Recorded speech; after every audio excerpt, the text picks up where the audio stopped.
Check this out. Hello ladies and gentlemen, my name is Silence NHD, I'm on YouTube, and this is Combat Tactics, featuring the attack helicopters with your Viper and M28 Havoc. Now, we're going to start this off here with a nice little clip, and it's kind of important that you kind of watch what's going on here. Obviously, I'm running the gunner seat right now with thermal optics, with guided, and this is important because running thermal on Cog Island on Rush is absolutely imperative, because when you notice, you don't see a lot of red dots popping up. You do see a few here. They've kind of started to pop up, but for the most part, you're not noticing a lot of them. You're definitely seeing some little Doritos popping up here and there, but now we're starting to fly up in the air because that, as you can see, my lovely chopper pilot is getting screwed by that frogfoot, which is absolutely overpowered in this map, and you're definitely going to notice that it is something that you're going to have to fight. Now, running guided on here and having your gunner not run, or your pilot not running laser painter is a bit of a unfortunate missight here, but it is doable as he's running air radar, ECM, and heat seekers, which is a pretty potent combo. But again, not impossible to counter. Now, we're starting to come down here. Obviously, we're just going to try and strafe the beach, clear it up, and keep things going. And one of the things that you guys don't know here is just the fact that we've continuously kept talking. We're continuously communicating, calling things out. He's spotting quite well. My aiming is terrible, but I'm still getting the kills. And the one thing that I will say about the Viper that the Havoc does have is the main cannon is a little bit more powerful on the Havoc than it is on the Viper, because the Viper is running a 20mm shell rather than the 30mm shell that the Havoc is running. However, the one thing that the Havoc does have as a disadvantage with is its maneuverability of the main gun from your gunner seat.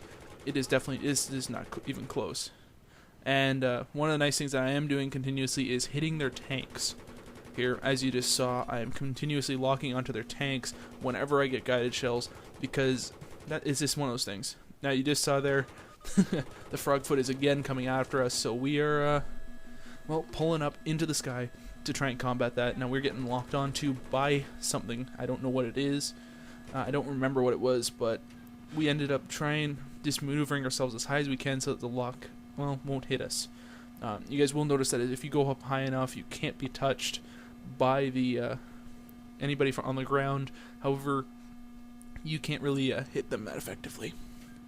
Now, one thing I'm going to add here is, if you find yourself in a situation where you're coming up against a jet, there are two options for you. One is fly up like we did, get out of their sight path, and then just kind of hide along the ground. And that's one of our best things that we did here. Unfortunately, because these guys start popping out stingers and anything that could lock onto us, even a couple SOFLAMs up in those rocks there that I started shooting at here. Yeah, there's a couple pricks up in there with SOFLAMs and snipers trying to screw with us. However, I'm gonna just start popping off on this guy. And that's just something you're gonna have to deal with. As a pilot, one of the best tricks you're gonna have to do... Oh, I got him there. Cool. I forgot about that. One of the best tricks as a pilot that you're going to have to do is either keep yourself really low to the ground and continuously just strafing, or you can do another trick, which is sit up and hover behind them. Hover behind their spawns or behind their main hold points for the objectives, and then just kind of sweep across slowly. You do run a very high risk of being hit by tank shells like that, like we almost did there. But as long as I'm running guided, as you can see here, we're strafing it now, and I'm hitting it with everything I got. And, you can take it out pretty quick, especially if your pilot swings around like this, and I think he's going to start strafing them. Yep. And so we take that out pretty hard. The one thing that I will say that I've kind of lacked on here is my aim is pretty bad in this still. I got to get used to the pilot. I wasn't used to running with Crack. However, he is a great pilot. As you can see here, we've kind of maneuvered ourselves around. Unfortunately, we hit our threshold. Now, both these Vipers have a threshold of 34%, and you gotta really be careful of that. As you can see here, he's about to fall into the water. I ended up saving it, and getting in at last second here. Oh, I'm in, and there we go. I remember in the chat on this one part, he's like, I was about to jump in the water. I'm like, yeah, I had 1 second left. I hopped in. So that's one of the key things here. Going to the stats side now that I've talked about what's going on here with these vehicles. Stats side, both the Havoc and the Viper are at 500 vehicle health. Both of them have a disable threshold of 34% remaining health. Both of them run a pilot and gunner combo. Both of them can run vehicle optics such as zoom and thermal. And the main weapon on the Viper is your Hydra 70 rockets or guided rockets. Guided rockets are on both. They're the same effectivity for guided.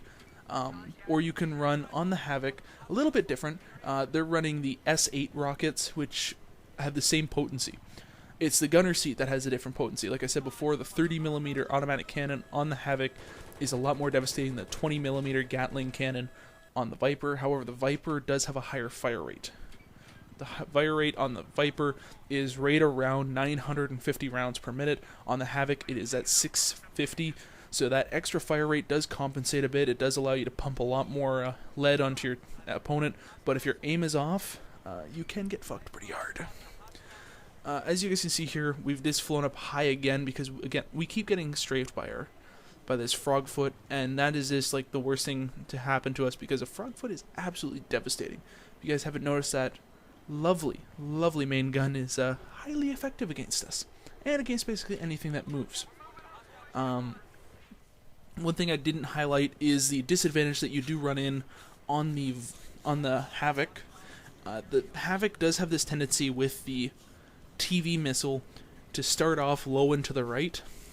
So if you're shooting from the main spawn, make sure your chopper pilot knows that you want to do a TV shot and have himself angle up and to the left, and it'll give you a straight on hit. However, after that, you're gonna have to pop in and kind of do a lot of the work. Now on the Viper, it is straight on. Wherever your pilot is aiming, you can shoot and you'll hit it. So Viper definitely has a lot of a better shot there. Sorry for burping, almost. Has a better chance of hitting with the TV missile because you're already looking at your target. Now I am absolutely terrible at the TV missiles. I think I got like 1 kill with it from hitting an opponent on the ground. However, again, I'm gonna go back to some of the stuff here. Obviously, you've got a top speed on the Viper of 330 kilometers an hour, and on the Havoc of 320. So the Havoc is a tiny bit slower. The maneuverability on the Havoc is a lot worse. And I think this has to do with the fact that it is a longer vehicle. The Havoc does have quite a bit of a larger attack helicopter. However, it seems to have a little bit more sustainability in fights. Don't know why though. It does say that it has the same vehicle health. I think that the vehicle itself though has a little bit more armor to it, so it has a little bit more durability with that health than the Viper does. But the Viper, like I said before, does have a few advantages to it, such as the higher fire rate and the increased hit rate with the TV missile. But if you're just running, guided, make sure your pilot's running ECMs and laser painter, and you could be pretty set. Now, one more thing that I'm gonna talk about here briefly before I get into anything else is just the fact that this game was a very long gameplay. As you can see here, it's kind of it gets stale every once in a while, and I haven't sped it up because I really wanted to showcase the fact that there's a lot of maneuvering, there's a lot of little tricks you have to do in here, and as you just saw, I just got a nice little double kill there, or maybe it was a triple kill, I can't remember, but people were calling stuff out, and I think I had a teammate who finally jumped in here with us. I can't remember whether it was somebody or not, and I think they started calling out for us. But I think right about here, we're gonna start to get close to being shot at again, and we're trying to find this frogfoot. And this is what you're gonna have to do as the opposing team on this map: is just get into the frogfoot and just absolutely harass the shit out of their chopper. Because if you can harass the shit out of their chopper, tank versus tank, it just comes down to your tank drivers, and if both sides are half decent, it's going to be a pretty close stalemate. As you can see, our A10 is just strafing, which is really stupid.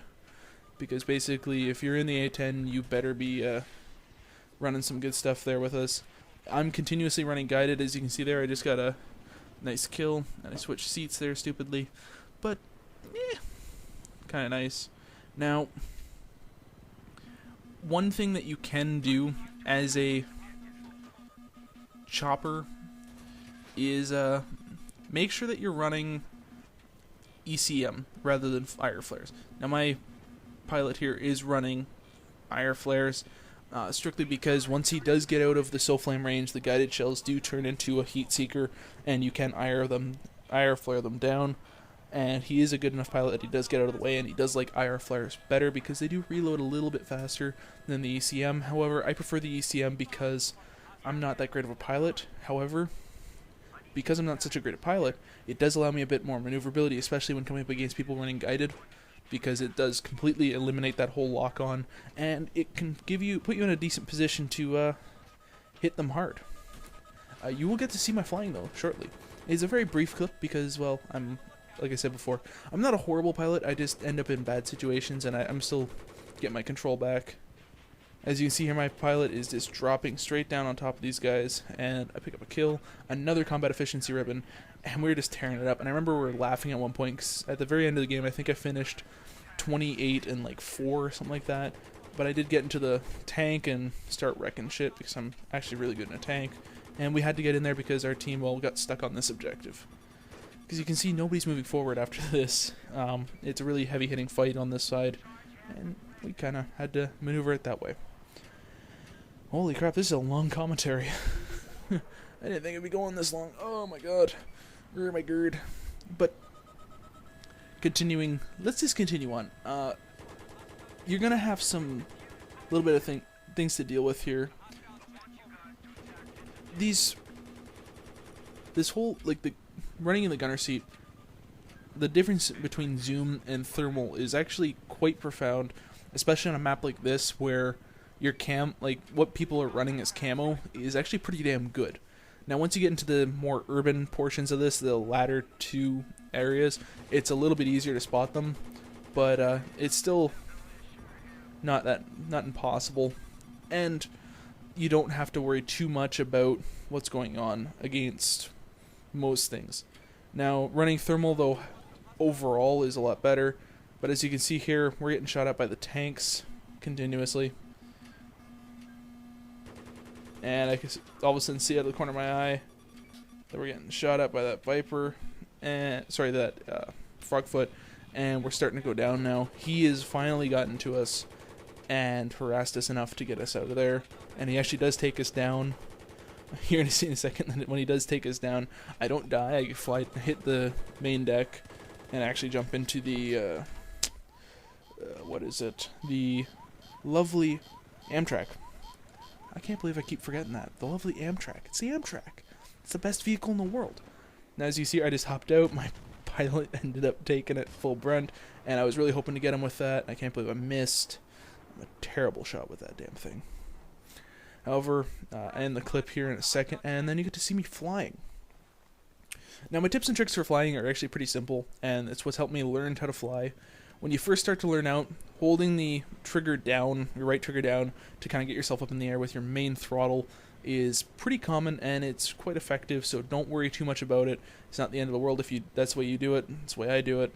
And so you're going to see here, I'm staying low and kind of holding out the objective, and I'm just kind of...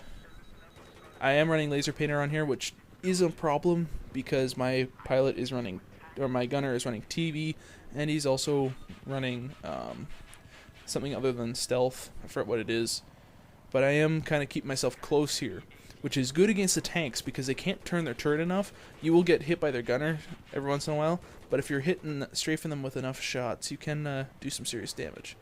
And as you can see here, I'm staying below radar when it comes to that lovely Frogfoot.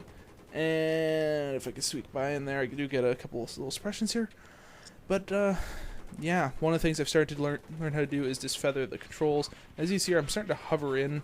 I'm not really doing a whole lot. I definitely picked up a kill there, but as a pilot, you're not going to pick up many kills other than against armor. But, you know, just feather the controls and get used to it. Get up into an empty server and practice. That's my only thing. If you are not used to this, I do definitely get really close to the ground soon. But I'm getting comfortable with it. I don't bail out. I've made a few people bail out from doing that. But I think this is getting near the end, so I'm gonna stop this commentary here in a second. If you guys did like this and you guys want to see more combat tactics, including vehicles like the tanks, the main battle tanks, the scout helicopters, I may do the jets, the IFVs for sure, the anti-air vehicles, and anything in between, Jeeps, Humvees. Let me know in the comment section below what you guys thought of this, and if you guys enjoyed it, please leave a like, favorite, and as always, my name is HD, and subscribe for more. Peace, guys.